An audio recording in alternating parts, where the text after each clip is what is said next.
What's up, everybody? This is Kinda Funny Games Daily for Tuesday, October 22nd, 2019. I'm your host today, Imran Khan, and joining me today is FM3 underscore, the one and only Fran Mirabella III. How you doing today, Fran? I'm doing well. I like that you call me FM3 underscore. The underscore is there, yeah. You'll make sure to find me on Twitch if you use that, but Yeah. it's like every time I hear it, I'm like, oh, underscore. When you first typed that up, were you like, well, FM3 is taken, so I just got to put something? Yeah, exactly, because this is my gamer tag across all platforms. Should be talking about gamer tags later, but yeah, like that's my gamer tag. It's been that across all platforms forever, FM3. So I just had to add something. Yeah. I didn't want to do an X, you know? Yeah, the underscore is your brand. Yeah, I'll change it. I'll come up with suggestions. Still got to be FM3 there. Kevin is shaking his head Of course. in a very upset way. This is Kinda Funny Games Daily, each and every weekday at 10 a.m. live right here on twitch.tv/kindafunnygames, where we run you through all the nerdy video game news that's fit to listen to. If you're watching live, you can correct us when we get stuff wrong by going to kindafunny.com/you'rewrong. To be part of the show, to actually connect with us, head to patreon.com/kindafunnygames, where bronze members are above get to write in, and silver members are above get the show ad-free. If you don't want to watch live, you can watch later on youtube.com/kindafunnygames, or listen later by searching for Kinda Funny Games Daily on podcast services around the globe. Today's stories include reviews for The Outer Worlds are out, Steam's local multiplayer beta is also out, and Crystal Dynamics explains why they're focusing on Ms. Marvel. But before we get to any of that, there's a little bit of housekeeping. We've reminded you a lot. We're going to remind you again because it's for the kids. Extra Life is Saturday, November 2nd. 24 hours of games for charity. Join us now at kindafunny.com/extralife or watch on that actual day. Thank you to our Patreon producers, Blackjack and Mohammed. And today we're brought to you by Thirdlove and Upstart. But I'm going to tell you about that a little bit later. For now, let's begin with what is and forever will be the Roper Report. It's time for some news. We got 4 stories today, Barrett. A baker's dozen.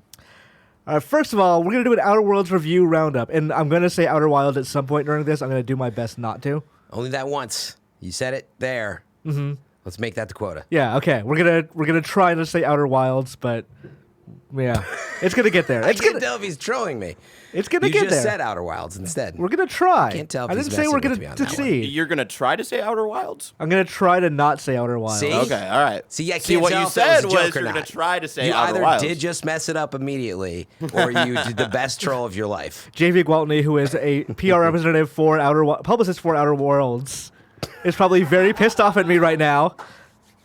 Okay. They're very upset with you, trust me. That's I'm okay, sure. but you know what? The reviews are looking good. Yeah. So they got to be happy about that. So first of all, DualShockers, Thomas Franzese gave it a 9.5. He said, while saying something like The Outer Worlds is out of this world may be low-hanging fruit for a writer, it isn't a false statement. This game rewards player choice and experimentation on a level I've not seen since Legend of Zelda Breath of the Wild, and it managed to do so in both gameplay and story. With the best writing of any game thus far in 2019, any fan of RPGs needs to play The Outer Worlds. Game Informer Joe Juba, that sounds like a made-up name. Does, right? Old give JJ. Yeah, good old JJ. He's very upset with us now, though. Give it a 9.25. Even if the larger beats don't always land, The Outer Worlds shines with constant stream of small, bright moments, an amusing interaction with a clueless guard, a sugary corporate jingle, a brutal sneak attack, a solution to a problem you were sure won't work, but it does. The team at Obsidian excels at encouraging creative experimentation within its responsive and absurd setting, ensuring that every visit to Halcyon is full of delightful surprises. Over at GameSpot, Edmund Tran gave it a 9. I finished The Outer Worlds wanting more, eager to jump back into the world to see extra things. It's not a short game, but it's one packed with such a steady stream of wonderful characters to meet, interesting places to explore, and meaningful, multi-layered quests to solve. They didn't feel like there was any room to get tired of it. I wanted to rewind the clock and do everything in a completely different way. The Outer Worlds is consistently compelling throughout. It's a superb example of how to promote traditional RPG sensibilities in a sharp, modern experience. At IGN, Dan Stapleton gave it an 8.5. With The Outer Worlds, Obsidian has found its own path into space between Bethesda and BioWare, and it's a great one. And considering that new RPGs from either of those influential developers are still years away, the game couldn't have been timed any better. It's not as explorable as one big open world, but it still packs a large portion of flexible quests and conflicts within its series of smaller ones. And the combat, character, and companion systems have enough new spins on the existing ideas to make it feel like an homage with its own personality rather than a copy. US gamer Michael Williams gave it a 4 out of 5. Games Radar Alex Savard gave it a 4 out of 5. Polygon Cast Marshall didn't have a score, but they gave it recommended. And Kotaku Gita Jackson gave a very, very long review that does not have a score, but on Twitter she was incredibly positive. She said she loved the game. So it's safe to say that that's a very positive review. Have you touched the game yet, Fran? No, yeah, I don't have a copy yet. I'm pausing because, as I mentioned as we were getting into the show, I was like, wow, there's a lot of positive reviews.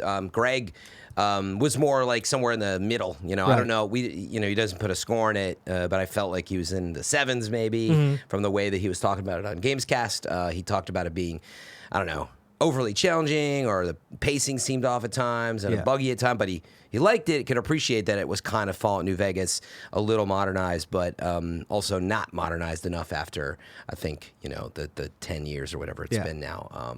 And Greg was on Gamescast last week. We pre-recorded a segment for this week, which we'll insert into the actual Gamescast, of his thoughts on the game. Yeah. Oh, wait, is that not out for No. Monday's episode? No. So Because the review Mario was this Well, morning. you heard it here first, Yeah. everybody.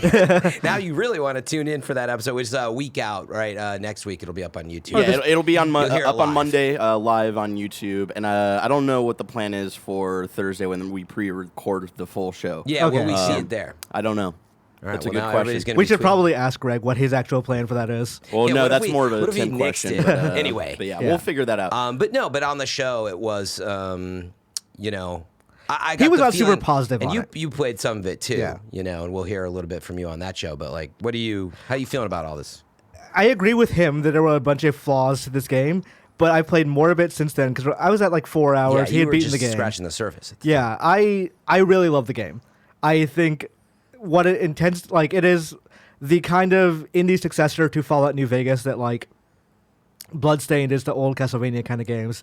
Maybe not as directly, imitating that, but it's not.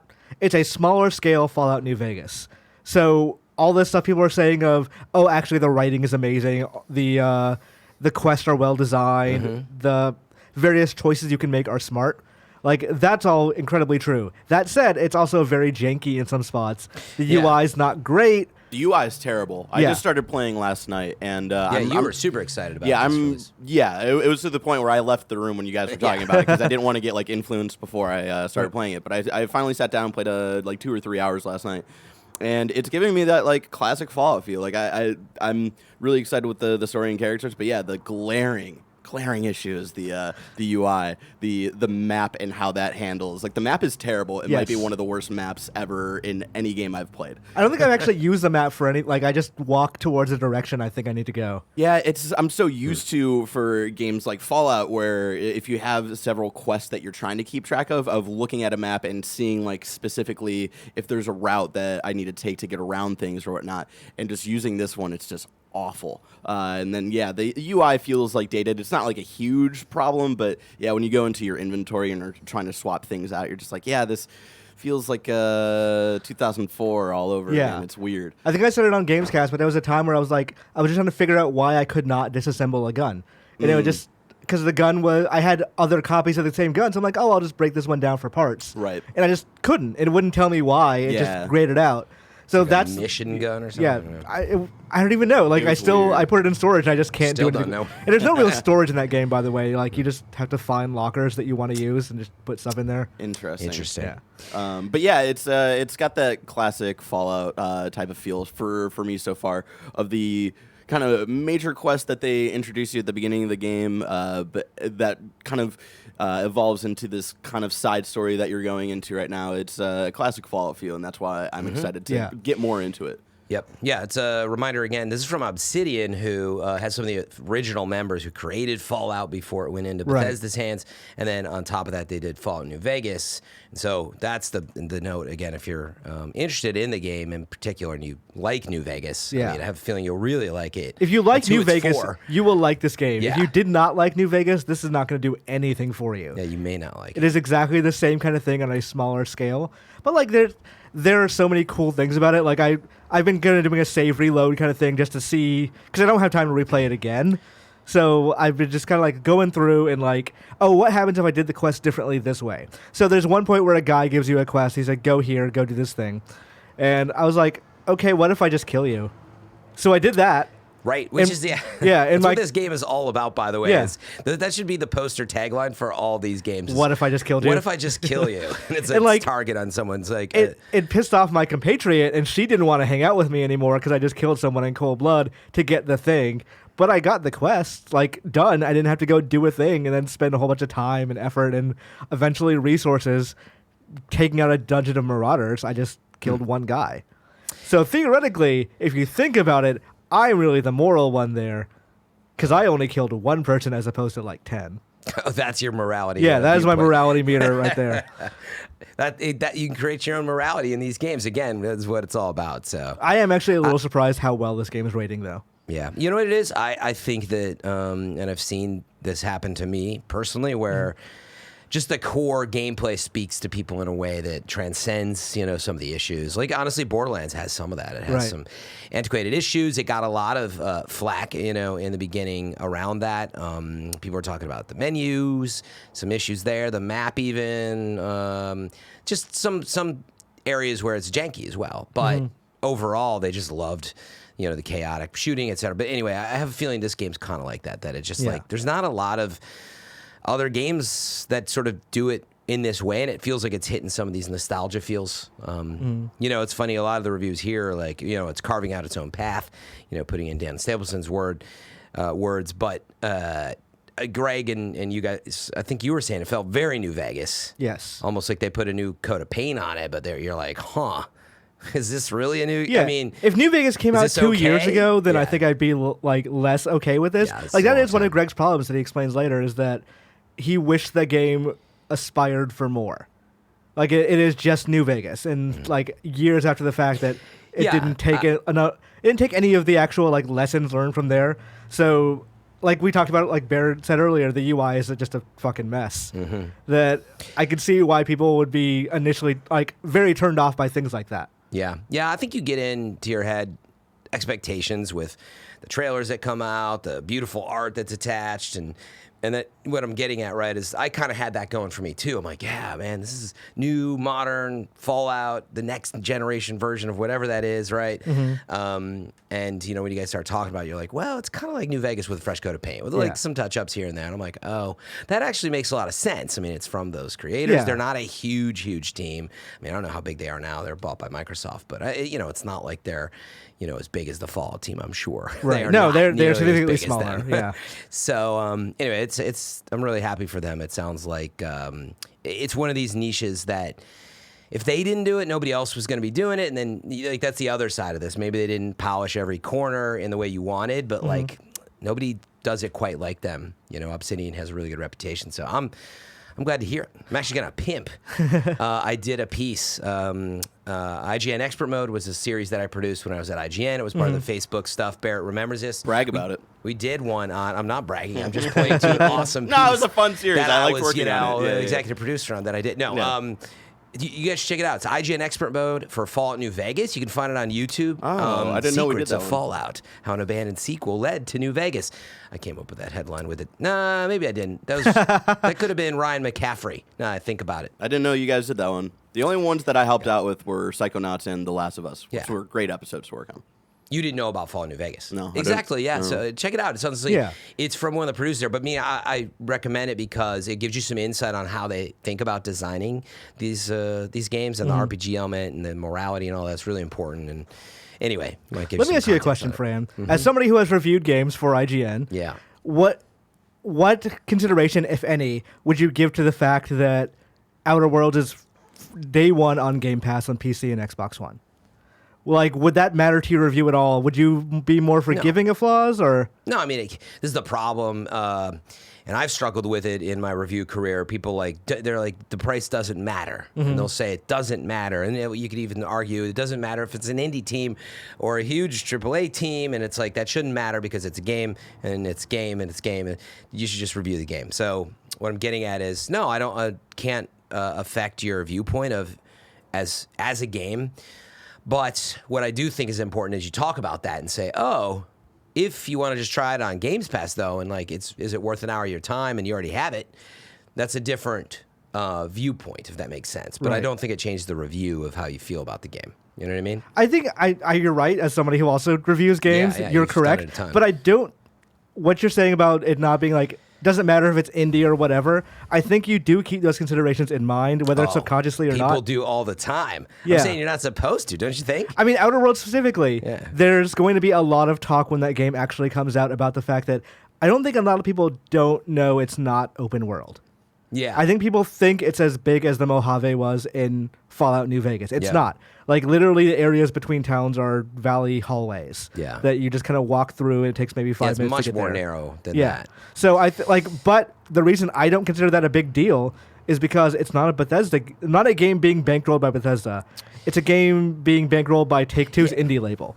That's where we really get into the ethics of it all. I know what you're saying, but like I would argue, I'm like, well, but just as a game, how do you feel about what's in the game, the pace of the game? Does it need a big open world? Right. And if it does, then you should say so. And if you feel it needs to be dinged because it didn't provide you enough, then you should.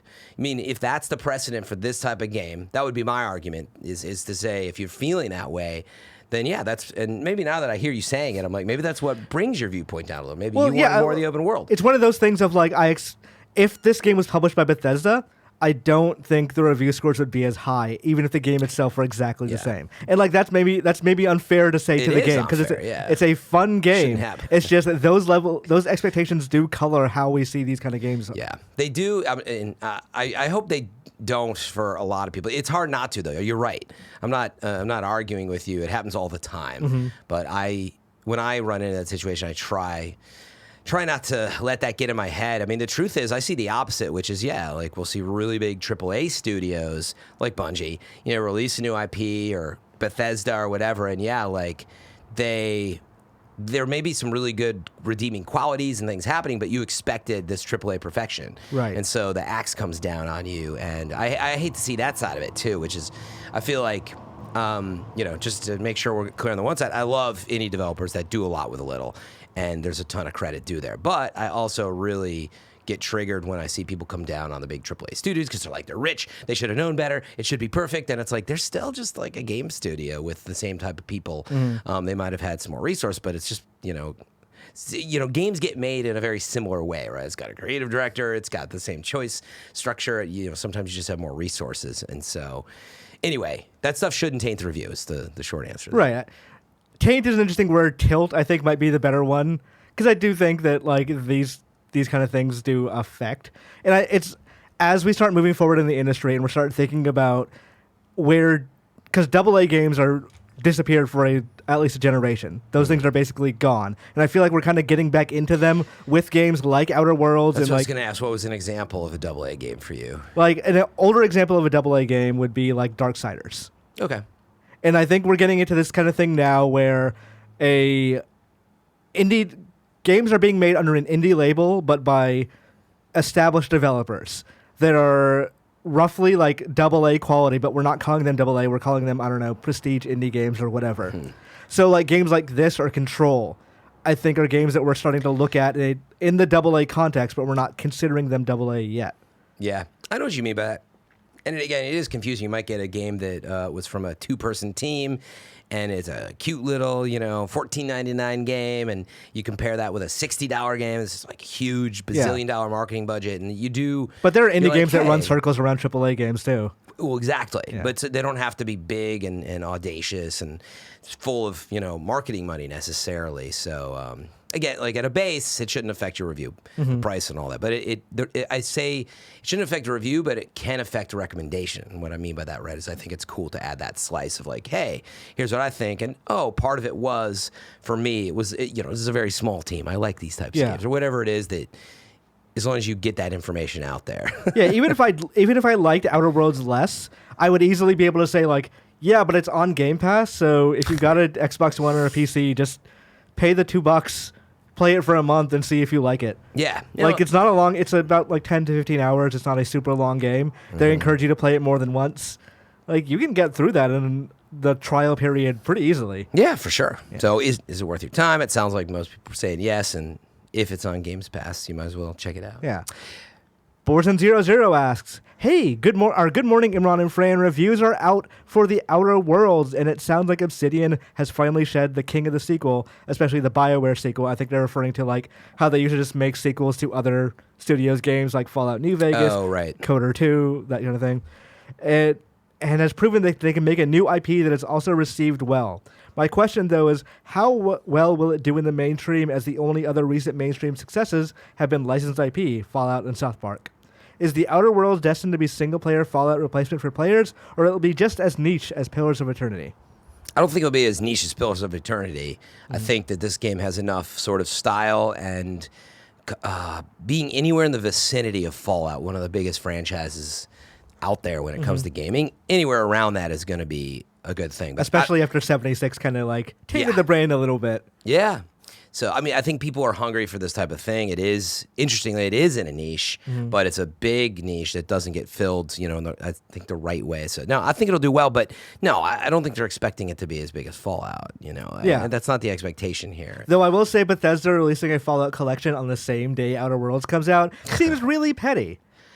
You know what? That might work out for them in the end, which is like, that's one of those situations where if they're helping the interest in the genre. So actually, while you're buying that, you should pick up Outer Worlds because it's in this genre. I'll tell you what's the biggest boon for this game probably is now Microsoft owns Obsidian. We talked about that a bit earlier. Yeah. They are really getting behind this game. They're like referring to it. I think Matt Booty called it like, this is basically an Xbox game that happens to be on PS4. Yeah. Like it's on Game Pass. There was a trailer that opened the Microsoft conference at E3. Yeah. They've been super behind it. They want this game to be huge so they can say, by the way, Outer Worlds 2 is only on Project Scarlet, whatever it's called. Exactly, yeah. They must be into that sequel development years down the road. I think that's the one that we're going to get that highly, hopefully modernized, like big jump. And probably that's another question, though. Like, assuming this game does great for Microsoft and they do toss the money behind a big sequel, do you want it to expand in scope, or do you want them to keep it to what they did well? I think it comes down to timing, because if you get the game a year and a half from now, I think that's the situation where you're like, honestly, I'll take the better graphics, like some better audio, and like, sure, it's smoothed out a little bit, but it's basically kind of narrow, like you're describing. I think in that scenario, if it's not going to take forever, people will probably be okay with it, assuming it continues to please the mass audience like it has with these reviews. But I always want the God of War jump. I want to see. You don't have to reinvent a franchise necessarily, but what I mean by that is just games that nail, so much. They do stuff that really like. You're like, holy cow. Like even Red Dead, I know that it's loved and hated, but that's a game that I loved and hated. But there's moments in that, and especially on the consoles, I'm just like, how the heck did they do this? It's amazing. And it was experiential. And so anyway, meaning I would love in this type of game, we haven't really seen it actually, because Fallout's janky too. Yeah, Fallout is. So can we do this right? Infamously janky. So I'll take, I guess personally what I'm saying is I will take the 3.5 year wait from now, or 3 years, whatever it's going to be, and wait for hopefully a big next-gen drop with a lot of upgrades. I want a new Alpha Protocol. A new Alpha Protocol. I never played. I assume Sega owns that, so Sega, get on it. All right, Sega, you heard it here first. Speaking of Microsoft, Xbox Live change enables you to choose any gamertag you want. This is from VentureBeat by Jeff Grubb. Xbox Live is changing the way gamertags work. The service now enables you to change your name to whatever you want, although you will get a numerical identifier to go along with that. Of course, you can still use your hateful, or you can't use a lot of hateful or suggestive words. Whoa. Amron. I missed the point on that a little bit, and the length maxes out at 12 characters. You can change your gamertag once for free, even if you've used your free name change in the past. Under this new scheme, any name you choose will work, but it will have a number followed by some numbers on PC. On console or mobile, you will get your name immediately followed by the same numbers without the number sign, the hashtag, pound sign. Xbox Live now also supports many foreign language characters. So you can go as just J on Xbox Live on PC. But if someone wants to find you on the service, they'll need to look you up for something like J number or pound sign 2666. If you go as J parentheses J number 2666 on Xbox Live on PC, players on Xbox One and mobile and within games are still going to see you as J266. So it's a little confusing, but basically there's a number attached to it. The naming system is similar to how the communication services Discord and Blizzard's Battle.net work. Instead of telling you that a name is taken, the service just adds a unique identifier to every tag. The Xbox One console and mobile app will be updated to display your new gamertag and reads the site for changing your name. Games themselves will follow sometimes in 2020. So, this is a cool thing that they kind of just dropped out of nowhere. Mm-hmm. And it's one thing that's always kind of like, I know a lot of people are frustrated when they made those original Xbox Live gamer tags and just they wanted to change it because a lot has happened in the last 20 years. Yeah. I don't feel like I need to be like Sephiroth Blade 522 for the rest of my life. So I can see that's like name changing. Yeah. But if you wanted a name, I think that's the important part. Is if you or always like, wanted to be. If there's another Ripper Imran 420. out there, God forbid there be another Imran Khan somewhere out there. There is, by the way. Oh no, horrible. But there are two of us. But if you wanted that stuff and couldn't get it, these kind of things like can really be a barrier to honestly enjoyment. Of like you want to have the name you want to have for when you're playing online in Call of Duty or whatever. Yeah. Yeah, what I was going to say, if you want like that name, you wanted to be Nathan Drake on your PlayStation, like now you can be. It's just your number, 1337 or whatever it is. Mm-hmm. So, I mean, ultimately it's a good thing. Yeah, I'm a little like old school where I'm like, I don't like when I'm trying to enter a name in and I'm like, ugh, you kidding me? It's still taken. So I appreciate the process of like, we're trying to get away from like, you're just trying to enter in Imran Khan and it's not going to come back with like that red, like, boom, sorry, not available. Yeah. And you're like adding all these numbers. You're like, who took Imran Khan 2639? You're like, are you kidding me? That's also taken, which happens, right? And it's very frustrating. So it gets us out of that and just gives you this random number. But part of me misses the like, then it's not as unique anymore. And so but those days are gone, like you're saying. It's gone. But also, I appreciate that. FM3 is a weird one because it's got a number at the end already. But I have FM3 on all those platforms. The original, like on Steam, I'm just, as far as I know, I guess I have to go back and look. I mean, I'm FM3. There was no other one at the time because they didn't have numbers. Same Xbox and so on. But when I went to Blizzard to do it, I was like, oh, it just doesn't even matter. I mean, I'm like number whatever. So anyway, I kind of like the old school thing is what I'm saying, but I appreciate it's not a good way to do it. Yeah. I tried to just to see if I could change my name on PSN when they first rolled all that stuff out and just see like what that process entails. So I tried to go change my name. It said you can't change this. Like call this customer support number to figure out why. But I'm curious. As a reporter, I wanted to see why that was the case. So I went to see it, and they called them. I was like, "Hey, why is my name locked? Why can't I change it?" They're like, "Oh, you're verified on PSN." I'm like, what? When did that happen? They're like, "Well, you don't have to actually apply for it. Someone just does it for you." And I was like, "Okay, well, can you unverify me?" Like, no, the only person who can unverify you is the person who verified you. Like a marketing department somewhere? Yeah, does it say who did that? They're like, no, we don't know who did it. You'll have to find them. And I'm like, what if they don't work at the company anymore? It's like, I don't know.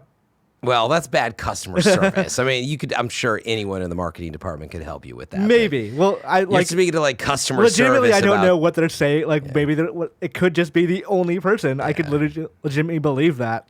But it's a hilarious thing of, I didn't want to change my name anyway, but now like the fact that I can't weirds me out a little bit. Yeah. I will say I'm sick of Nintendo using friend codes. Oh yeah, I'm also very sick of that. I like that you can attach whatever name you want to it, but if I had to add someone right now, or someone had to add me on their Switch friends list, I couldn't be like, oh yeah, just search Imran678. Yeah, but see, that's where I was going with the old school thing. Like honestly, Steam is similar, and I mean, you get into like just find me on FM3 and like. Overall, you can, but some people are like, what's your ID? Most people are starting to send out Hotlink or ID now. Right.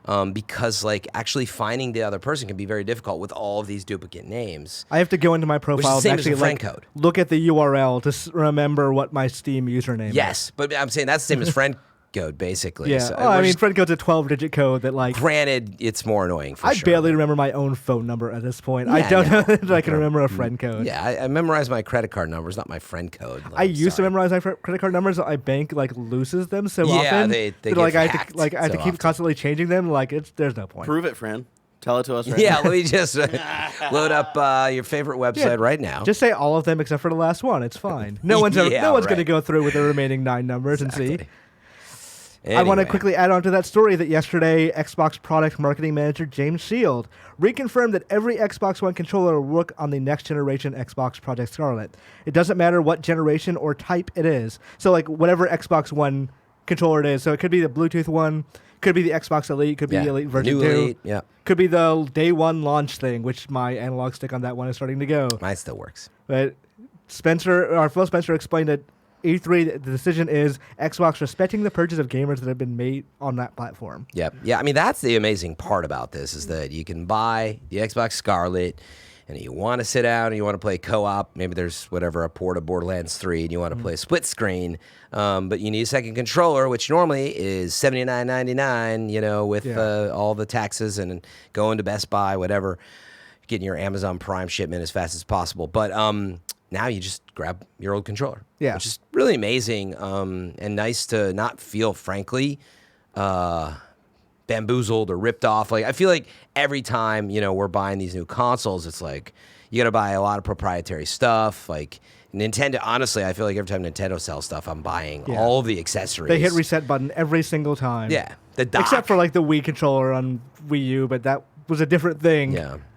Well, but even then, you needed to buy more Wii controllers eventually. Yeah. But anyway, it's amazing. It's a really good reminder that did come out, and that's exciting. We'll see if Sony. They haven't said that. They've talked about backwards compatibility, but I don't think they talked about control. They've talked a little bit about the new controller. They say it has like a force feedback thing. Did they say the old DualShock's going to work on it yet? I don't know. I don't think they directly said that. Help us out in kindoffunny.com/you're wrong. I would assume that since the PS4 controller had a touchpad, and that touchpad was used for some games, either there will be like a way to get around it, which is strange, or they'll just say just use a PS4 controller. Yeah. But this I think is really cool. This is them saying, yeah, please buy an Xbox Elite version 2. It'll work in a year. We promise. Yeah, and especially this is them saying, please buy an Xbox Scarlet, please. Yes. Not that they're not selling Xbox, but PlayStation is well in the lead, and Switch is selling a ton right now. Switch has outsold the Xbox One at this point, I think, sounds or about it's right to me. close to it. It's on pace for it. Yep. But now, man, I'm excited about next year. It's hard to believe. I was skeptical, and we'll see if a delay comes in. I guess not. We're going to be head-to-head two next-gen consoles at the exact same time. It's been a while since we've gone head-to-head like that. I'm just really excited that holiday 2020 has both the Scarlet and the PS5 coming. Hopefully, did they say global launches for PS5 as well? Or did they just say it's coming out holiday 2020? I mean, we know it's coming to the U.S. because it was from the U.S. side of things. It'll almost certainly be a global launch. I don't think, I could see PS4 isn't going to miss Japan. I could see Xbox 2 or Project Scarlet missing Japan for a little bit. Yeah, maybe that. Because, why? What's the point? But, the main, European U.S. markets. To correct a thing earlier, or not correct a thing, clarify a thing, Nanobiologist asks, what are you playing Outer Worlds specifically on? Private Division gave me a code at least for PS4. I'm not sure about Greg. Oh, yeah. It's a good point. I'm sure it was PS4. 100% sure. Yeah, I'm playing PS4, so I assume he's playing PS4. Yeah, I mean, he wants trophies any chance he can get it. Meaning, if a code was available, he had to be playing on it. But anyway, I'm gonna check it out on PC. Hopefully, it's part of the Epic Store. I'm pretty sure. So. It's Epic Store and also Game Pass. So. You can use that one. All right, you can try Steam's online local multiplayer for yourself now. Here is how. This is from US Gamer by Matt Olson. Remote Play Together, Steam's new feature that lets people play local multiplayer games over the internet via streaming, is now live for participants in the Steam client beta. The feature supports up to 4 players in the game, works cross-platform, and even lets players share control of a keyboard and mouse. Valve's official announcement for Remote Play Together goes light on technical details in favor of telling readers how to get it up and running. Anyone can opt into the Steam client beta, and from there it's as simple as launching a local multiplayer game and inviting a game through the Steam overlay. Then the game in question reads other players' inputs like they're from another controller plugged into the host machine. Ars Technica's report on Remote Play Together goes deeper on how that feature actually functions. The host of a Remote Play Together session streams out a video feed of the game from their machine to other players, who then essentially play along to the stream. In a statement introducing the feature to developers, Valve recommends a 10 megabyte per second connection, streaming at video up to 1080p and 60 FPS for players with acceptable latency. Surely, remote play together will be better suited for some games than other games, depending on how much latency factors into play. Still, it's a different streaming beast than Stadia's bandwidth-hungry architecture. On Valve's support forums, a representative confirms that remote play together always needs a connection to Steam servers for streaming. So it's also not a magic solution for letting multiplayer-only games work over an offline LAN setup. So this is a thing you're interested in, Ran? I personally wouldn't use it. That's just me, but I actually think the feature is really neat. Kind of fascinating to think about. It's streaming and encoding your local signal, and I wonder if it kind of, in other words, does it delay your input a little bit by that 50 what's my math here? Milliseconds to, does it try to actually give you all the same latency? Right. Because you're playing the game together, right? Yeah. So, or are they just getting the frame later and then it doesn't matter? I don't know. I didn't really think it through, but it's an interesting cool. idea. Yeah. I don't, because like when I first saw this, I was like, oh, now I can play River City Girls with a friend. And then like as I started exploring more things about it, I'm like, how well is this actually going to work for an action game? For like a card game or something, this sounds amazing, but I can't think of a card game that's not going to be online multiplayer anyway. Mm-hmm. But yeah. Yeah, I don't know. I know some people have tried. What's the remote play for? Is PlayStation Remote Play the one? I know people have tried that, but just being able to use somebody else's copy and like take control and try out a game, like I don't know, it's pretty interesting. And that's I thought that was a cool note too. That now since it supports these other platforms, so you can use like your local PC. Yeah. But it's like if I have Linux and that's what I'm like coding on it, where I'm like, oh, but I want to check out this game, or you just do Linux. Linux. If you have a Mac, I was about to call you out. I Fran. know. What the I was fuck? like, am I pronouncing I it was wrong? thinking of Linus Tech Tips, I guess, and his branding is so awesome. But of I was course, like, it's Linux. has my like, I mother know that. lied to me for the last 15 years on how to say Sorry, that shit? everybody. I don't say Fran, Linux. You freaked me out. You can't do that. I was up very late grinding Destiny, as you're probably not shocked to hear. So I'm a little off. But anyway, I do think it's a cool feature. Any experimental features like this, I always think are great. Plus, there's value. Like, there's consumer value because it's not asking you to buy, 4 copies of a game and just to play. Like, there would be no point. Obviously, you could just play online. It does require an online connection, but pretty cool to give it a try. We'll see how used it gets. I think the way I'd prefer, and I don't know how technically feasible this is, but I would like it if we both just had our own copies and somehow the local multiplayer just worked between us. Like, I feel like that's not it's not a possible answer, because like if it worked, they would have done it. Like if those games Valve just supplied netcode somehow to it existing and it didn't have it. Oh, if you in other words, if you have it though, then why don't you just play online? Because the game itself doesn't support online multiplayer. I'm trying to think of the scenario, and I'm missing it, I think. Like in other words... River City Girls is an example But of if we both just had the game, and we went to a local multiplayer match, and then Steam went, okay, you guys are both local multiplayer, we're going to just connect you together somehow. I don't know that's technically feasible. So games that have local multiplayer that do not have online multiplayer. Right. So I'm not familiar I would with like it to just this game, add so. online multiplayer. I don't think that's technically, Gotcha. That's a dream wish list kind of thing. So I guess this may be like the only way they could get it to work. Gotcha. Yeah, and maybe there's some like older games or something that would apply to. Where Yeah. it's like it only supports like local multiplayer, and like if you both own the copy, then you can use your own. Either way, I think it's cool that actually I just thought of that there's probably some older games where you're right, they don't have the online mode maybe even, and it's just got like local multiplayer stuff, and so you can just hop in with a friend and single copy. So, but it is cool that Valve is doing this. That like they're leveraging that. Experimenting. Yeah, that cloud kind of technology or like personal cloud kind of thing to do a thing that ends up making more games possible or more functions in games possible, even if it's not necessarily. It's a good first step. Yeah. So we'll see where it actually goes. Neat. Definitely would have flown under my radar had I not been on the show today. So I think it was a good pick for a news story. The developers of Avengers are explaining why Kamala Khan was chosen for Marvel's Avengers protagonist role. This is from IGN by Matt Purslow. Crystal Dynamics has offered a little more insight into why it chose Miss Marvel as the protagonist for Marvel's Avengers over other, more well-known superheroes. Talking to IGN at EGX 2019 in London, where Virgin Media held the UK's first play of Marvel's Avengers, senior producer Rose Hunt explained that Kamala Khan was chosen because of her personality is very relatable for people playing. and that her lack of history allows the studio more freedom when crafting her story for the game. When Marvel brought Kamala Khan up as a possibility for us, we were super excited about her, says Hunt. But she's a fangirl like us. She's a fan of the Avengers like the whole world is. So we thought that she would be super relatable character to be our protagonist.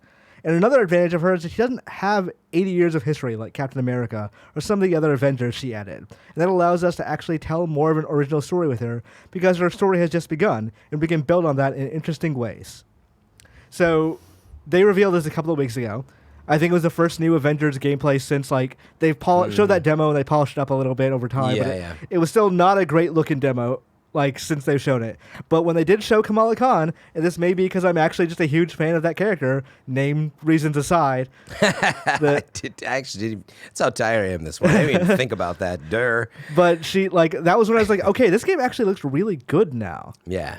So how are you feeling about the game? Did you think that, but just for clarity, you thought that gameplay, trailer they showed looked better than what they showed in the past? Or you just got excited for the character integration? That's one of the reasons, for sure. But also, it just, so part of the problem I had with that is that it looked off. Like, all the characters looked off. So maybe it was I wanted it to look like the MCU and it wasn't subconsciously that was tainting it. I don't know. Yeah, if you've seen all the movies with those characters, it's a little tough comparison at this point. But like Kamala Khan, I read her comics, obviously, so I know what she looks like.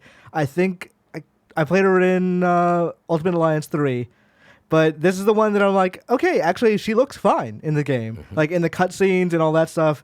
And her actual, clearly the battle segments in the trailer were edited to look a bit more exciting than maybe they actually are. But it looked more interesting to me. How are you feeling about the game these days? I'm still interested. I mean, you guys had described playing it and some stuff that I just haven't really seen. In terms, some people were like, "Wow, it's kind of like Destiny," but not. And then how's that going to work? And we have all these questions unanswered of how it is a seemingly somewhat persistent online shared world, right. And yet it's this driven campaign. So I don't understand how it works yet without playing it. And I honestly haven't looked deep enough, I think, into interviews and some of the footage. So I'm optimistic about it, though. I'm not the biggest Marvel fan in the world. What I mean by that is I am nowhere near the knowledge that you guys have. I've seen the movies. I used to watch, X-Men cartoon when I was younger, and I've dabbled here and there. But I don't appreciate the world as much as many others. But I like the material. So meaning it's one of those scenarios, right, where just because it's a Marvel this shared world game, I'm still looking at it from how's the gameplay, right? Right. The Marvel stuff I could take or leave because you're right, I'm just not as into that side of it. So I just don't know enough about the gameplay. So. Do you think as a fan who's not necessarily a Marvel fan, not super into Marvel comics? Yeah, it's not that I don't like it again. I just you know how that is. It's like if you like Star Trek and you don't like Star Wars, it's going to be hard to get excited about the next Star Wars. Did you watch the new trailer? I did. What'd you think? I just watched it once, and I got real emotional with the vibes of oh man, I've been watching this for my whole life, and this is supposed to bring this chapter of this story to the end, and so I really got that vibe, and it seems to be the main thing they're going for. So I really appreciate that. I'm super excited. I think JJ always delivers. For me, I feel like the right in the middle of it was good. There's always some stuff that describes him pretty well, the right in the middle kind of thing. But I'm never disappointed, and so tons of beautiful shots. Anyway, so I didn't watch the trailer. Once I get tickets, I'm I don't need to watch it. I'm already bought in. Yeah, but it's a cool trailer. What I was originally trying to ask is So as a non-Marvel fan, do you feel this game is less marketable if it's not Iron Man is a protagonist? He's the one you're starting the story with. I don't think it's less marketable, but Iron Man is one of the most iconic Marvel characters now, just because of what they did in all the movies and everything. So I think just having Marvel on it and all the characters, it's going to be easily. It's called Marvel's Avengers. It's going to sell fine. Meaning it's not just going to be Kamala Khan, and you're like, who is this and what's this game about? That's not just because she's the protagonist. I don't think the marketing is going to lean into just that, right? You'll have your whole cast of characters. Oh, and there's this new character that I didn't know about, and explain that to me, for example. So wait, this is Miss Marvel. So and what they did in the movies is not. She ended up inhaling some Terrigen mist, and she became like a kind of stretchy character, like kind of a Mr. Fantastic thing that can like inflate her, fist or whatever. But wait, in other words, what I saw in the movie. Wait, is That's Captain Marvel Captain Marvel and- different than Miss Marvel? That's Yes. what I'm So asking. she You see started the as problem? Miss Marvel.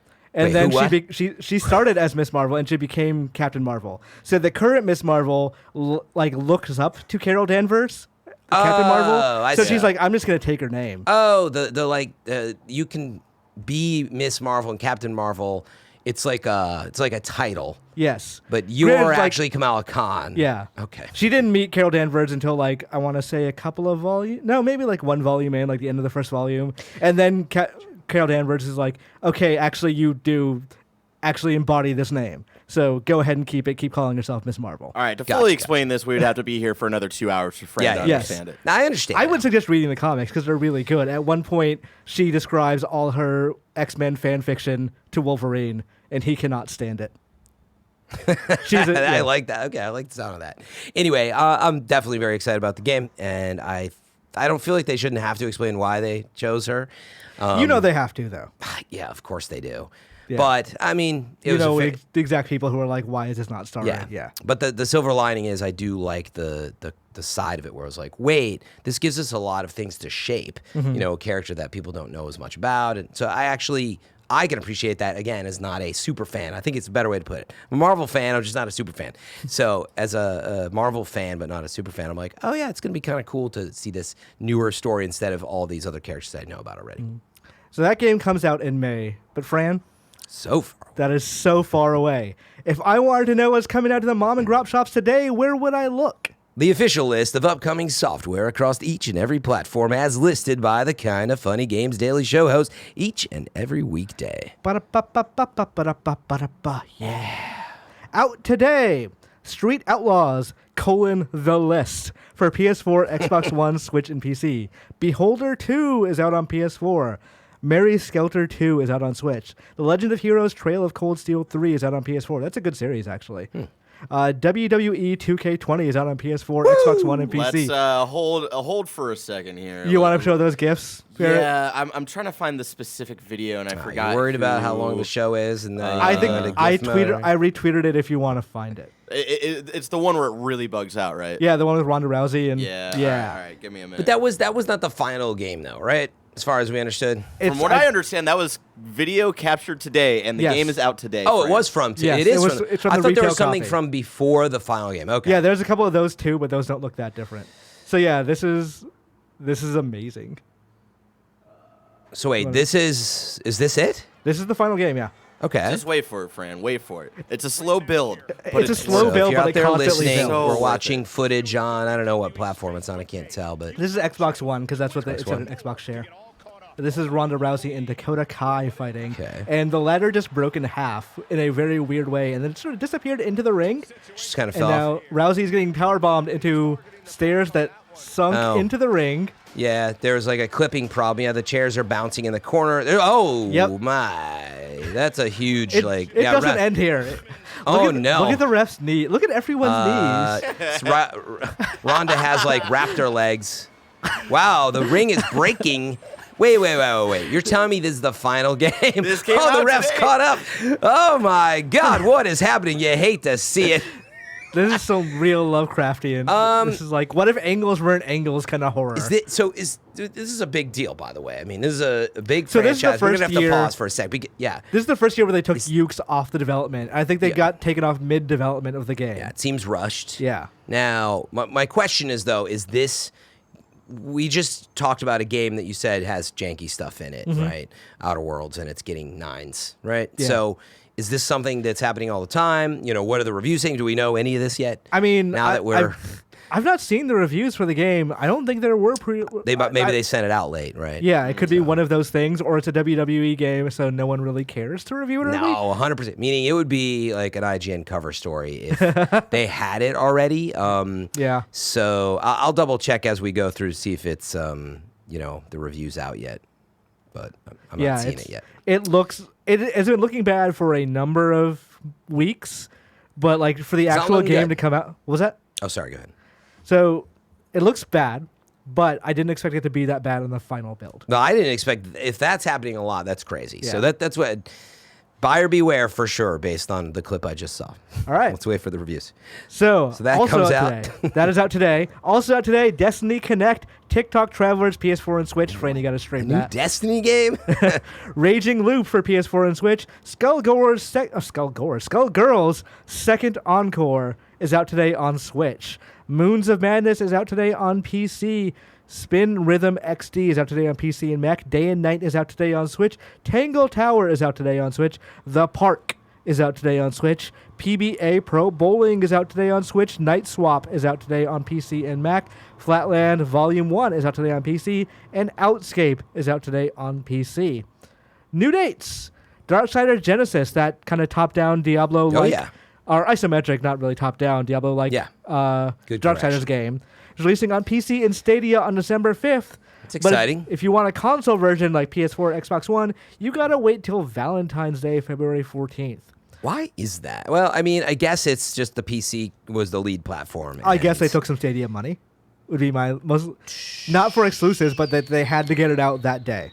Actually, you see, this is what I'm getting at. Yeah.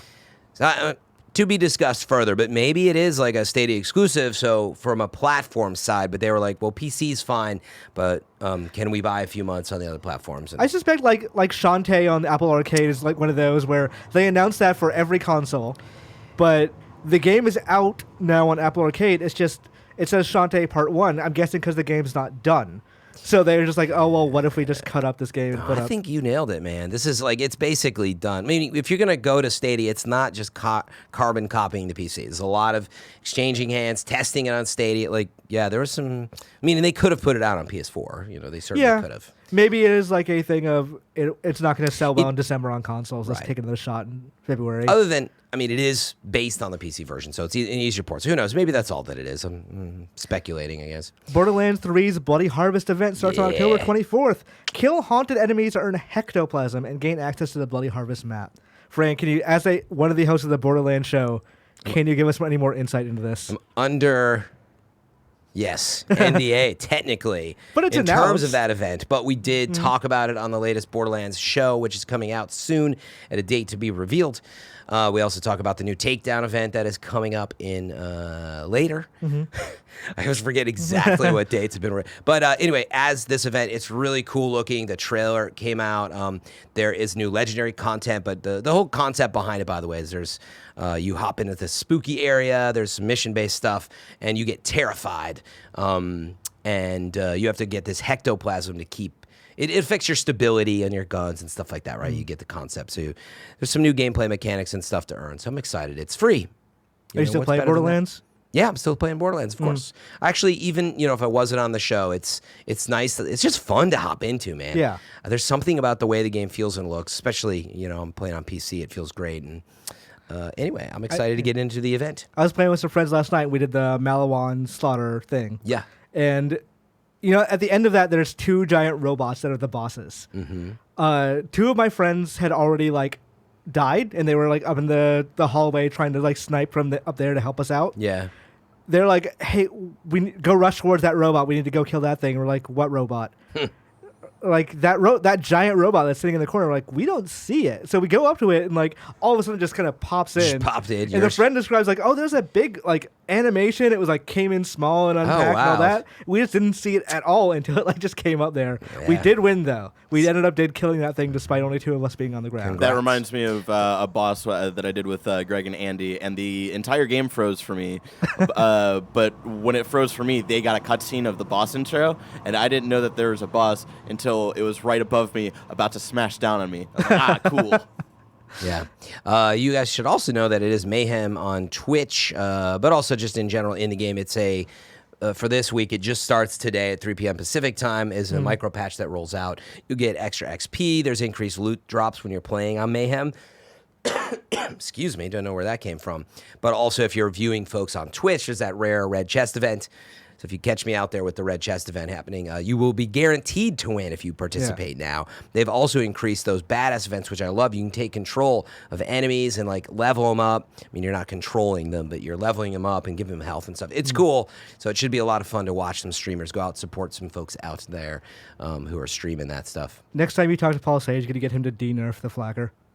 Oh, you think it's too powerful? No, they nerfed it. Oh, to de-nerf. Yeah, like they nerfed it. It's still pretty good. It's still good, but it's not as good. It I was liked it crazy. when it was broken. You mean when it destroyed I had everything a level 50 in a like close legendary radius? Flacker, and now it's like, oh, well, now it's not as Now good. you got to try some of the other billion guns. Deals of the day: Resident Evil 2: The Remake is on sale on Amazon for $24.99 for PS4 and Xbox One. And we're gonna get into some reader mail in a second, which you can get to by writing into patreon.com/kindoffunnygames to get the show ad free. And speaking of ads, this episode of Kind of Funny Games Daily is brought to you by Thirdlove.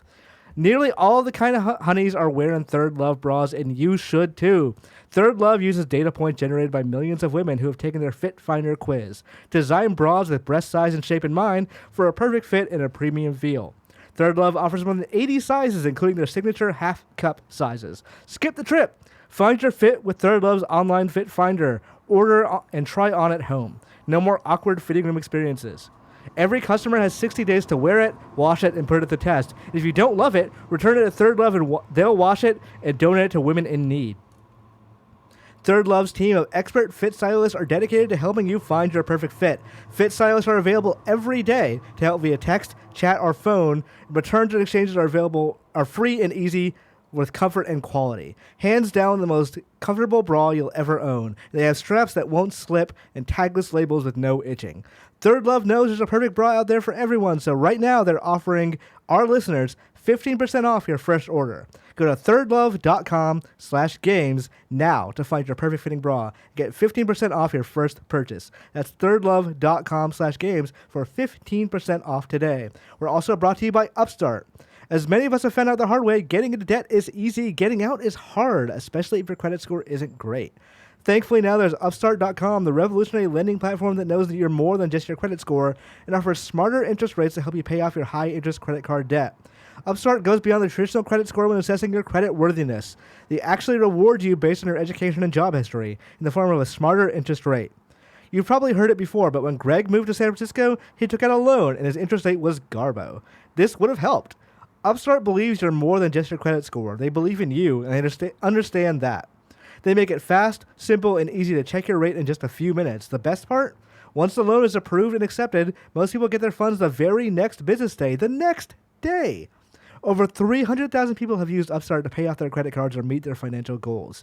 Free yourself from the burden of high-interest credit card debt by consolidating everything into one monthly payment with Upstart. See why Upstart is ranked #1 in their category with over 300 businesses on Trustpilot. And hurry up to upstart.com/kfgames to find out how low your Upstart rate is. Checking your rate can only take a few minutes and won't affect your credit at all. That's upstart.com/kfgames. So we got a question here from JRR0D. It says, good morning, Imran and Fran. Rude, I think. J. Rude. J. Rude. I have a question about embargoes and the Switch. Since the Switch is an inherently portable console, does this affect embargoes that companies have on their games? Are you restricted to where you can play games before the date? Or are you able to play games anywhere with the unreleased games? So I think what he's asking is, you got a Switch. Yeah, I get it. Go play it in public. Like, oh shit, so this guy's playing Zelda right now. Like, he's playing a new unreleased game that no one can see. Right. Like, is that okay? Yeah, that's forehead in Twitch terms, meaning duh. It's like having a private document, and you can't just go to the park and like leave it on the bench. And there's nothing explicitly against. Like, Rich George is not going to say like, "Hey, you cannot fucking do this." But if you do this, and someone says like, takes a picture of it. Yeah, that's on you. That's on you, and you're going to get a phone call from Nintendo being like, what the fuck did you just do? And we've seen this happen with sometimes Apple hardware or test hardware for stuff. So yeah, I mean, the simple answer is, it's a good question, by the way, because it's meant to be played that way, but like, you got to be careful. Right. I got this question recently because, right, you got roommates or family members, and you got Death Stranding, right? Yeah. Can you play it in front of them? No.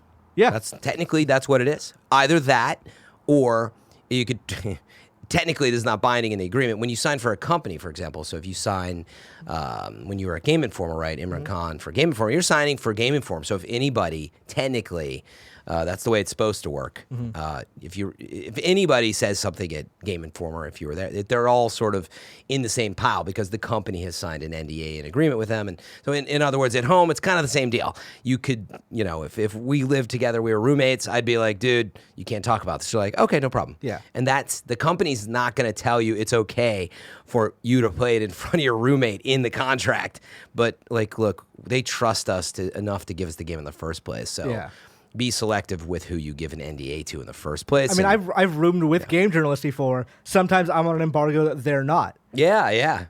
So like it's a question That's of a like, weird situation. well, I got to take this TV and this PS4 up to my room because it's more important. Like it's important that I can play this in private.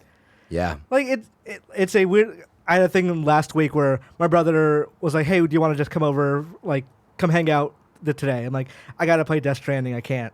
He's like, well, just bring the PS4 or whatever. And I was like, right. I can't. Yeah.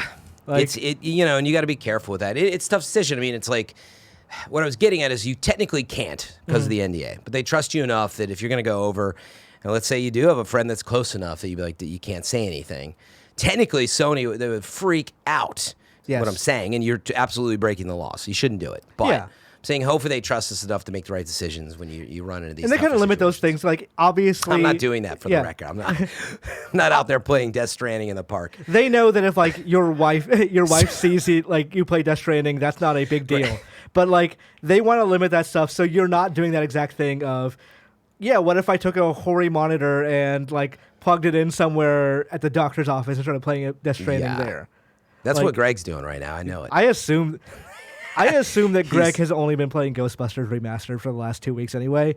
So we'll see how his Death Stranding He's just at a impressions Tim are. Hortons somewhere in Canada, just like playing Death Stranding, wide in the open. No, we're smarter than that, and that's the point. That Canadians I was tell me, is there other coffee places besides Tim Hortons, or is Tim Hortons just the most famous one? It's like over here. I mean, I don't know if it's like Dunkin' It's the Donuts only here, one. but yeah, Is It's it the only one. like? Is there a I'm just kidding. Starbucks I've only there? been to Like, Canada like once or twice. that's not true. It's the only one I've seen, Fran. It's the important one. Anyway, all right. any other reader mail we're taking, or is that it? That's it for right now. But we do have a squad up. This is from right. Andrew Dramis. He's on Xbox One. Okay, I gotta parse this gamer tag a little bit. It is lowercase L space StarTrooper, one word space lowercase L, and he puts in parentheses. Yes, those are lowercase L in spaces. I'm sorry, I know it's bad. Ever since Imran talked about Code Vein on a recent Gamecast, I've had my interest piqued. And the game is a fun, quick romp that is stylistically impressive if you're an anime fan, Souls light. And the achievements are pretty easy to boot, all save for one, a multiplayer achievement. This pesky accolade requires you to grind out 400 marks and achieve the max level as a co-op companion. If you want to chat it up with a best friend and grind it out in the depths, shoot me a message on Xbox Live. I live on the east coast of the United States and play most nights after work around 6 p.m. to 11 p.m. All right. So yeah, give him a shot with Code Vein if you're looking to play some anime Souls-like and help him grind out that achievement. Look what you've done. Speaking of what we've done, we're going to check out You're Wrong, which you can run into kindoffunny.com/You're Wrong and tell us what we didn't get right. My sheet's broken. I don't see anything. Can you scroll down? Is that what it is? Yeah. Why does it work that way? It does Barrett? that sometimes. All right. I don't fucking know. I didn't set up the Learn thing. to code, dude. I Fix didn't it. set this doc up. All right. We have plenty of your wrongs in here. All right. Let's Videos of 2K20 are out before the day one patch, which has not been published as of yet. But that game is available on digital services, so... So yeah, wait. That It released without... So they have a day one patch, but it hasn't come out yet on day one? Gee, that is... Question mark? That's in and of itself a terrible fucking thing, but... Tim Hortons is not the only coffee in Canada. The only one I've seen. So Thanks for the fucking additional prove info it. of what is the other coffee Yeah, stuff. Come on, Starbucks and SD. Dunkin' exist in Canada as well. Are they There it as is. good, though? Is there a reason people... I'm not going to fight that fight right now. Tim Hortons, they will come after you. Yeah, Tim Hortons... I got a Tim Horton mug, and I've no... Because I've never been to Canada. So I have no idea where that mug came from. I don't think I have any friends in Canada that would give me a mug. That Something sounds like a sad Jen about Miller that. thing, though. Yeah. Yeah. That sounds like a gift Jen Miller would give out. Possibly. I don't think she's giving me a mug. Though now I need to bother Greg to bring me a Tim Hortons mug. As of January 2019, Microsoft has sold around 41 million Xbox Ones as of June 30, 2019, and those shipped around 36.87 million Switch units. So they're close, but not quite hitting it yet. This one's interesting. I'm trying to read this, the one from Timmy Buddy that's talking about let's talk about WWE 2K19, though. Did they mean 20? The review was a cover story for IGN. For 19, though. Yes. But that was... And this year, 2K did not send out early access review codes. I see. So they did, it says they brought multiple YouTubers 2 weeks ago to play the game, capture footage. Maybe that's some of the stuff that's going up. 2K even waited too much longer than releasing the normal trailer and doing any first look stuff like they have in the past. So everybody seems suspicious based on this, and there's this big day one patch. Mm-hmm. So, again, let's see how the patch settles in and wait for the reviews if you're a fan. But based on that clip, it's a little scary. RHD16 says you can add mutuals on Twitter and Facebook if you connect your Nintendo account to them. So I assume he means on Switch. Yeah, I hate that. Because it doesn't show me, it says knows you from Twitter, but it doesn't say what the Twitter name is. So it's like, oh, this is John from Twitter. I'm like, who? Huh. It's so-and-so 0015. All right. Do you see anything glaring? Did we get the Switch outselling Xbox info yet? Yeah. Or it will. It is on pace to do so. It has not done so yet. Sorry. All right. So tomorrow's host, it is me and Tim. Fran, on Thursday is you and me again. Yeah, we'll be back. On Friday, it is once again me and Tim. But on Thursday, we have a special games cast with you, me, Tim, and editor-in-chief of US Gamer, Kat Bailey, is joining us. Oh, I didn't know that. Awesome. Yeah, where we'll have some Outer Worlds impression. Whether or not Greg's impressions are there is a question we'll figure out later. I gotta try to get a copy then. Yeah, but if you're a Patreon subscriber, you can watch that live, or you can watch it or listen to it the next day. That's right. On Friday for Patreon folks, if you don't watch it live with us. Yeah. And otherwise, it's up on Monday. YouTube.com/kindafunnygames. I can always count on you for the plug. Right? Yeah, everybody knows that I'm shameless when it comes to that. You might want to catch me on Twitch TV/FM3_ if you want to support me, or in the Epic Games Store if you want to support me there. It's just Fran Mirabella. How's that code looking out so far? Good. Thank you again to all the best friends. I feel like the best friends are the ones using it out there. It honestly, every little bit helps. You know how it is when you're out there freelancing and doing your own thing. And so use it on Outer Worlds, an exclusive. So. Yeah. Anytime you can use it in Dauntless and Fortnite and all that stuff. So it's funny though that you do have to disclose. You're like, well, technically that could affect your opinion if you're trying to peddle every game on the Epic Store. How does that affect you as a reviewer? And I'm like, well, it doesn't affect me, but support me on the store and buy that game. But that doesn't mean I like it. I forgot. Yeah. I don't remember. All right, Fran, thank you for coming. And thank everybody out there for listening. We'll see you all tomorrow. See you next time. Been a pleasure.